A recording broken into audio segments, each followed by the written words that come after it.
Hey folks, welcome back to Dark Souls 2, Scholar of the First Sin. We're here in Drangleic Castle, outside the King's Gate. And this is the entrance to the final challenge of the game. This is where everyone wants us to go. So as we wait for this very large door to open slowly, because this is something that opens with the King's Ring, let's contemplate all that we've gone through. Oh, hey there.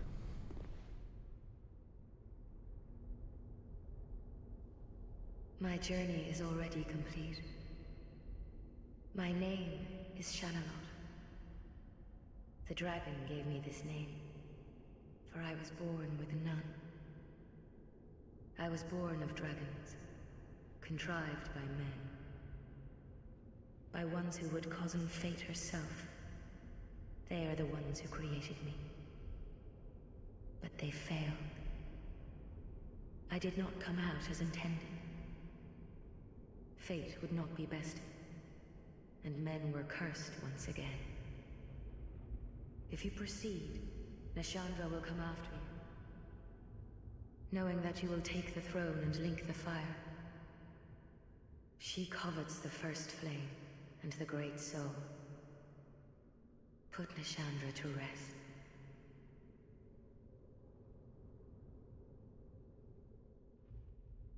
So, here's our confirmation that she was indeed created by dragons and men. Almost certainly she was an attempt by Aldia to stop the undead curse. Dragons, after all, are everlasting, and he likely tried to give a human form that everlasting quality. Thus, Shanalot. But apparently it didn't work. Perhaps, as her manifestation line implied in the Dragonary, she cannot truly be free while remaining alive. Regardless, the experiment did not come out as intended. Also, Nashandra will pursue us down. You know, you probably predicted that we would fight her, right? That makes sense, you know. So, we've got a couple different summon options outside this fog gate. If you have slain the body of Vengarl and then talked to the head, you get Vengarl. If you've completed Benhart's quest line, you get Benhart. And I think maybe you get Bradley for defeating Vendrick. I'm not really sure, to be perfectly honest. Maybe he's just always there. Anyway, I recommend having a Ring of Binding and human effigies available. Just FYI.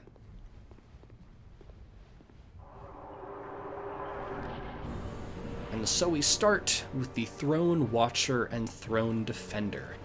This is a double team battle, which means the summons are very useful for helping to draw aggro. It is meant to be kind of sort of reminiscent of Ornstein and Smo. It's got a little bit less going on there. Their movesets are less distinct. There's no interesting room geometry to work with. One thing that you should be aware of is that if you defeat one, you got about like 20 seconds to defeat the other, or else the one that you killed will res with full health. So try to keep the damage even. And since we won't have time to look at their equipment or souls, I'm going to kind of explain real quick now while this cluster truck is going on. Their items say something along the lines of, "The throne of the king is sacred. It must be observed closely at all times, and requires an appropriate guardian. They have stood by the throne for ages. Will their weight be worth the while? Will their wishes be fulfilled?" So we get the sense that these are less protectors and more the final test, to ensure that whoever shows up is indeed worthy of the title True Monarch. They want someone to take the throne, they just want to make sure that it's someone worthy. Gosh, those health bars are looking pretty disparate, guys. We're going to need to work pretty quickly on this Watcher. So yeah, they're literally here as a final test. They're like, Oh, what's that? You want to take the throne? Here's the final boss for you. Like literally designed that way. So yeah, the NPC summons can be a little bit funky in this fight because you have less control over who they are attacking, and thus making sure that both enemies are going down at a reasonable rate can be a little bit tougher. But usually it works out, actually. For the most part, I've had good luck. And that is the first step of this final boss gauntlet.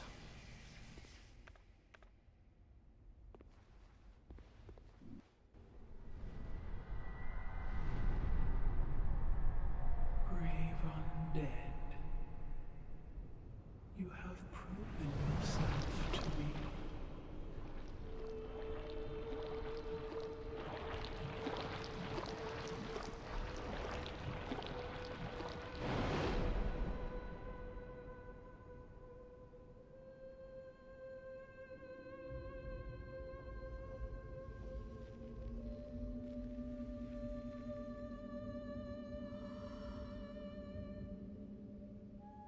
Now, be one with the dark.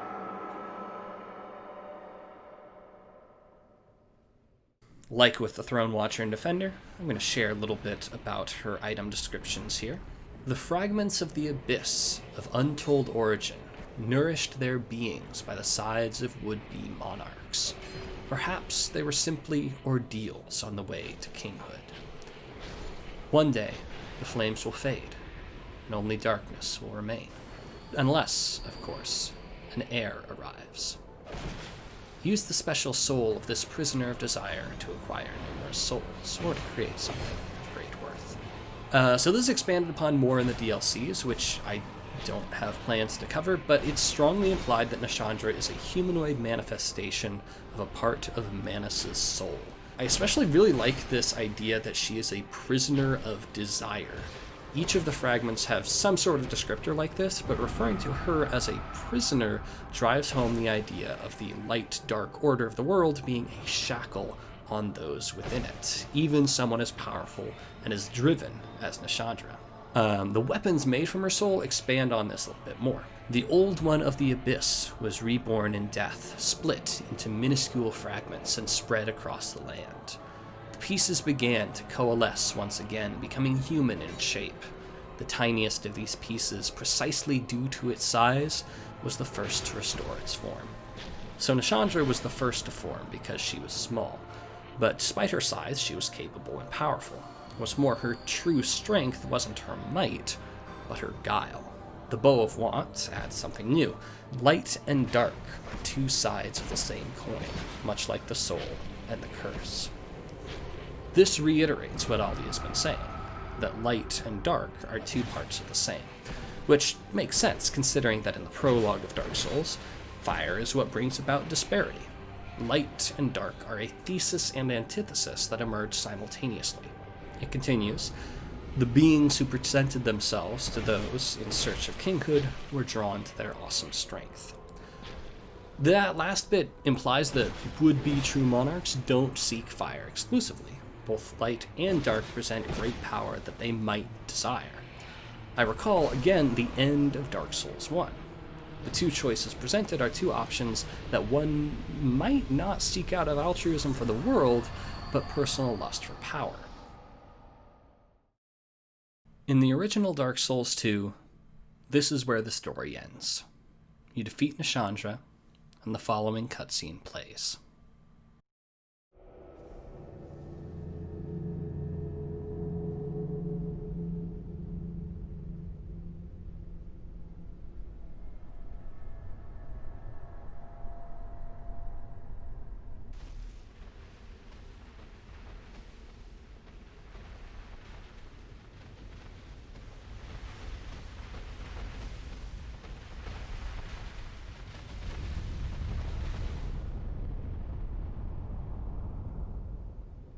You who link the fire. You who bear the curse. Once the fire is linked, souls will flourish anew, and all of this will play out again. It is your choice to embrace or renounce this.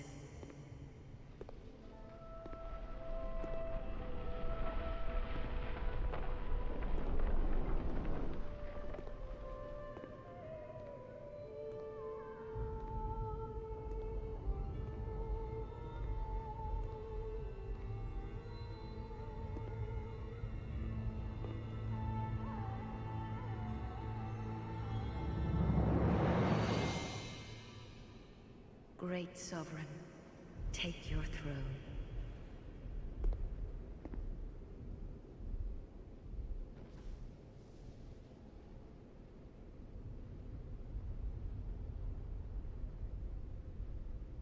What lies ahead, only you can see.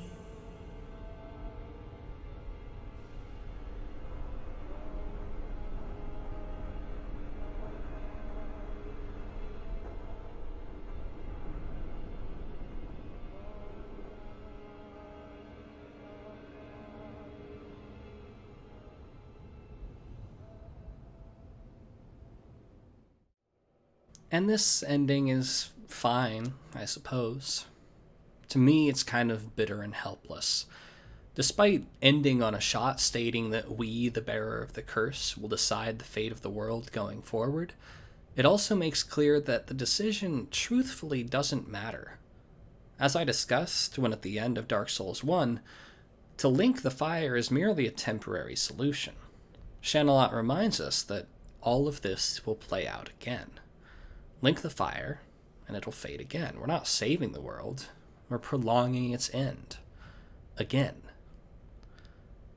But is this so wrong? A construction, a facade, and yet a world full of warmth and resplendence. I think it's telling that this ending doesn't actually offer a choice. Maybe you believe in your heart of hearts that linking the fire is the right and good thing to do, but the game doesn't seem to care.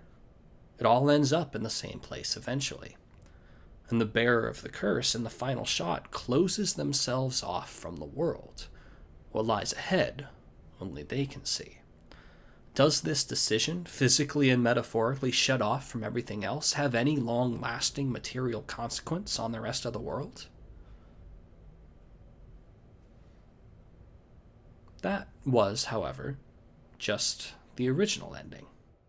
With the release of Scholar, when certain conditions are met, the endgame continues. Many monarchs have come and gone. One drowned in poison, another succumbed to flame. Still another slumbers in the realm of ice. Not one of them stood here as you do now. You, conqueror of adversities. Give us your answer. Welcome to the true final boss. And it is none other than Aldia, Scholar of the First Sin. And boy howdy, doing 3 boss fights in a row is a little bit rough, not going to lie. But Bradley there is a real trooper. Bradley, I guess, just has a ton of health and manages to survive the first 2 rounds pretty reliably. So Aldia here, you'll note that he's got the fire that kind of goes on and off. When he has the fire in place, he takes drastically reduced damage, so usually you're going to want to attack him while the fire is down. Also, you know, it hurts to stand in fire, so unless you're attacking at range, you're probably going to not want to be up close to him in the fire. And so most of his attacks are either kind of plant-based or fire-based. He's got those, roots that come up out of the ground. He's got fireballs of various sizes. And this, it feels a little bit atypical in terms of Souls boss design with that fire barrier in place. Because I feel like in a lot of other game series, there are boss fights where it's like, all right, wait around for the boss to become vulnerable, evade the pattern for 30 seconds until you can get a hit in. And Dark Souls obfuscates that generally pretty well. You're still mostly punishing their attacks when you have a safe moment, but it doesn't feel as blatant as it does here. I say that just because it's more transparent. I don't think this is a bad boss fight. I think it's pretty good. I think it's appropriately, exciting and high stakes. And I like the music. It's got the scary, haunting sound. Whereas Nashandra was like kind of generic epic choir music a little bit. Once you get him to about half health, Aldia will make the fire bigger. I believe this buffs his defense even more and maybe increases his attack power as well. But his patterns remain largely the same. And Bradley just does not care about that fire, does he? Not even remotely. So one trade-off that you kind of have to think about, he's been warping from location to location. If you are standing too close to where he appears, you'll get blasted with an AoE. But you also want to make sure that you're close enough to actually get to him while the fire is out. So you'll want to be aware of the area. Other than that, his moves are pretty well telegraphed. And so it's just a matter of learning the timing. And or going in for a bull rush. Yo!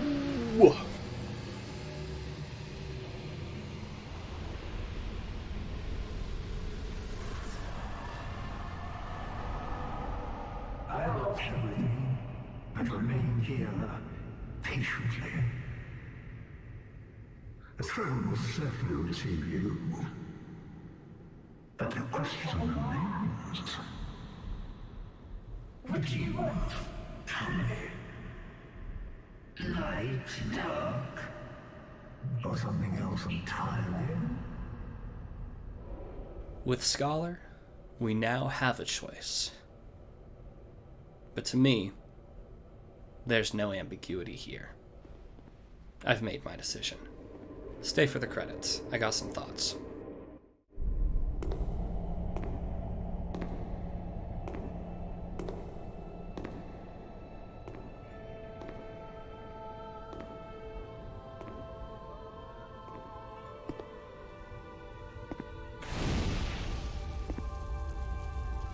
There is no path.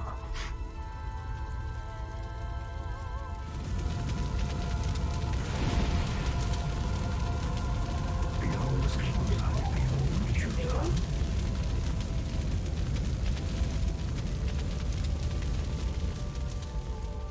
What could possibly await us?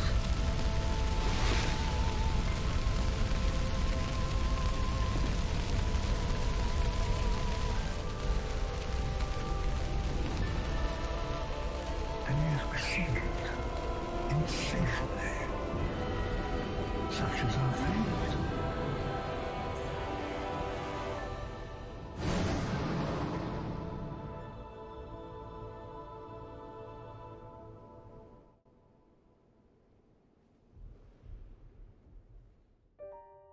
I love this ending. And it's kind of wild to me that this ending wasn't in the original Dark Souls 2.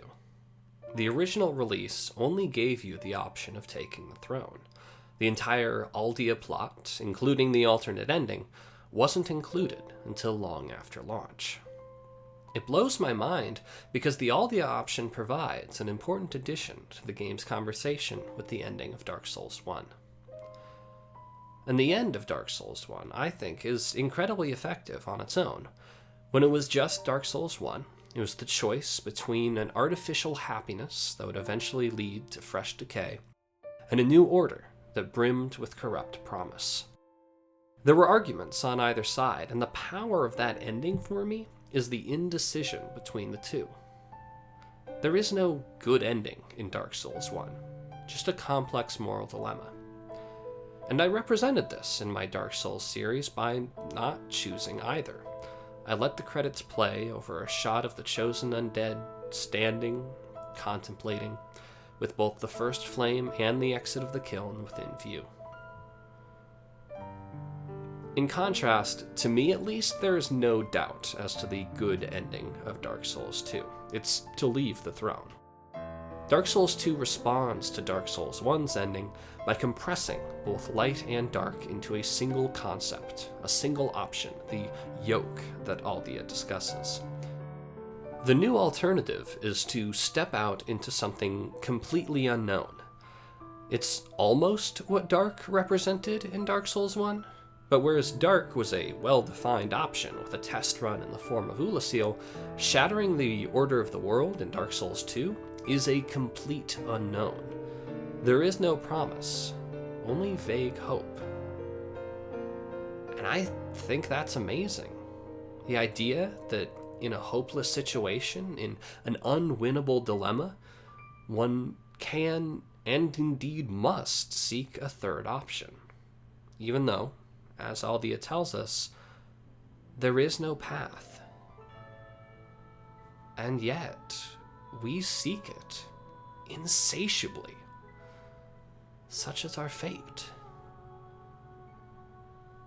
Aldia implies that this very search for something new is a part of fate, that our desire to break free of the Order is as much a routine of the broader order as light and dark are. He tried to go beyond before, and now so do we. We think ourselves to be masters of our own destiny, but our very desire to be such is a part of our larger powerlessness. This idea simultaneously echoes and argues against the opening cinematic of the game. Recall how, in that introduction, the bearer of the curse was aimless. They had an ailing mind and would one day stand at Drangleiac's gate without really knowing why.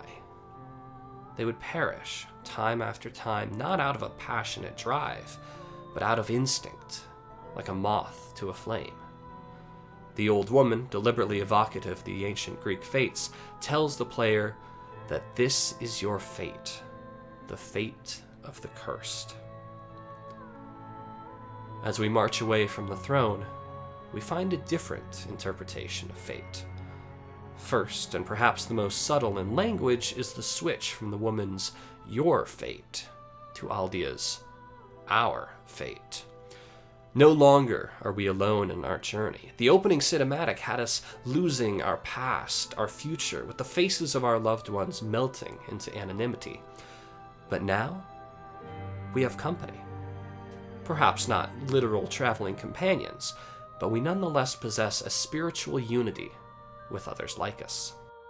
In addition, now that instinctual drive is no longer animalistic, simple, and self-destructive. We are no longer a moth to a flame. Instead, we possess intent. We actively and passionately seek something new, something as of yet undefined. And indeed, our wings may burn in anguish. We may fail, time after time. That remains our fate. For some, that might be grim and cynical. How can we have any hope if we're bound no matter what? But think of it this way. We're aiming to break the order of light and dark.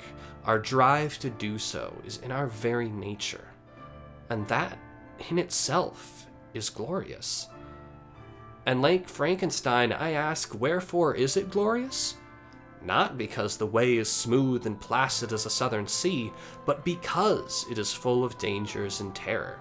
Because at every new incident our fortitude is to be called forth and our courage exhibited. Because death and danger surround it, and these are we to brave and overcome. For this it is a glorious, for this it is an honorable undertaking. I spoke throughout this series about the ways in which our actions define our beings, how we lose ourselves in actions and define ourselves by our professions. In many cases, that feels grim. But isn't there a certain beauty when that action is the pursuit of something more, something difficult and perhaps fruitless, but nonetheless noble. As Camus said of Sisyphus, isn't the struggle itself toward the heights enough to fill one's heart? We will seek to overcome. We will not back down. We will fight and journey and grow. We will. I wrote the first draft of this ending discussion back in 2017. There are things I had in mind writing it that are still very much pertinent now, but there are also elements that I find resonate even more deeply with me as I revise it at the end of 2020. Recent events in the United States have me thinking once again about status quo, about cycles, about authority, and about delusion.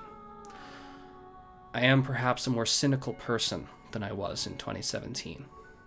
I've seen the world grind to a halt, despite the passion and action of communities who exhibit the most admirable qualities of the human spirit. And yet I still want to believe. When the order of the world is cruel and oppressive and built for people other than us, we will break it down. When we face adversity from those who wish to maintain the old order, the old way of doing things, we will push them aside. When we are blinded by a facade of light, a cheerful illusion that masks the injustices underneath, we will find a way to see. When we're lost, alone in the darkest of times, we will find a way out. Such is our fate.